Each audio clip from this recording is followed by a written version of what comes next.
In this beginner piano lesson, I'll teach you the first part to one of the best piano pieces ever written. It's Beethoven's Für Elise. If this is your first time at the piano, check the description for a link to our first Making Music Fun Academy lesson. If you already know a little bit, let's jump in.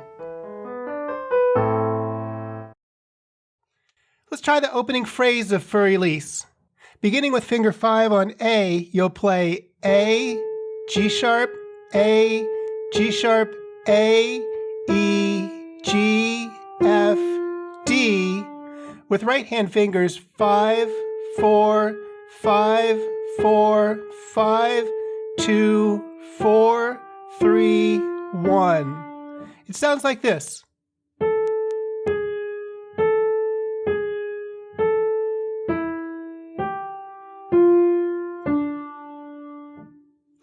Try it, saying the note names as you play.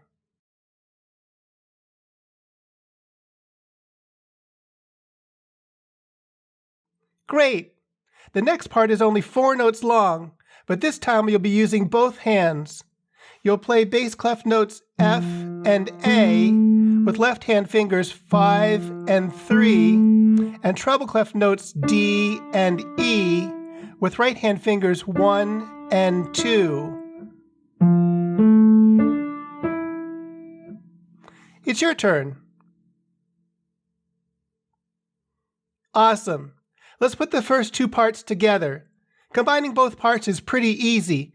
You just have to get the space between the parts right. In this case, the space is an eighth rest. An eighth rest gets the same amount of time as an eighth note, which is 1/2 of a beat. However, with an eighth rest, you're not making a sound. To play the rest correctly, let's say rest between the first and second parts.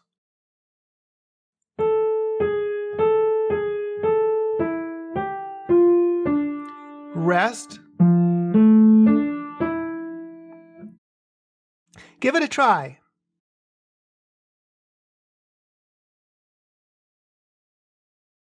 Awesome. The next part has a similar melodic shape and is also 4 notes long. The only difference is that the notes are a little higher. You'll play bass clef notes A and C sharp with left hand fingers 3 and 1, and treble clef notes E and F with right hand fingers 2 and 3. Try it. Awesome.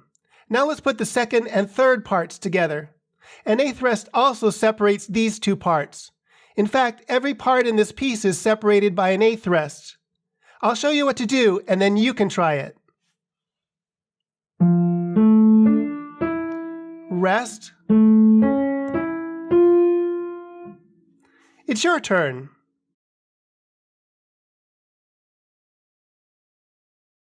Great. The next part is almost the same as the first part. Beethoven just added 1 additional note at the beginning. You'll play bass clef A with left hand finger 3, and A, G sharp, A, G sharp, A, E, G, F, D, with right hand fingers 5, 4, 5, 4, 5, 2, 4, 3, 1. It sounds like this.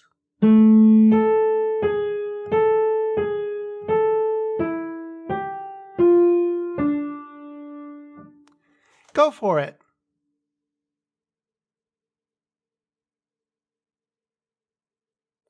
Fantastic. Now let's put the third and fourth parts together. Rest.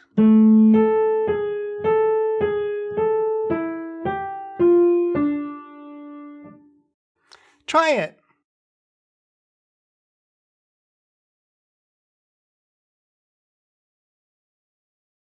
Way to go! The next part is exactly the same as the second part. I'll play it to remind you how it goes, and then you can try it.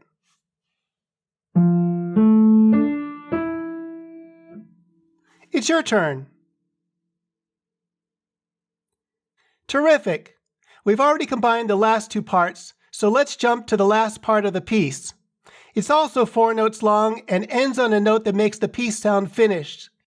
You'll play bass clef A with left hand finger 3 and treble clef notes F, E, D with right hand fingers 3, 2, 1. Half note. Give it a try saying A, F, E, half note to drill your note names and play the half note for the perfect length, which is 2 beats or 2 taps of your foot. Way to go! Next, I'll show you what it sounds like all the way through, including the repeat.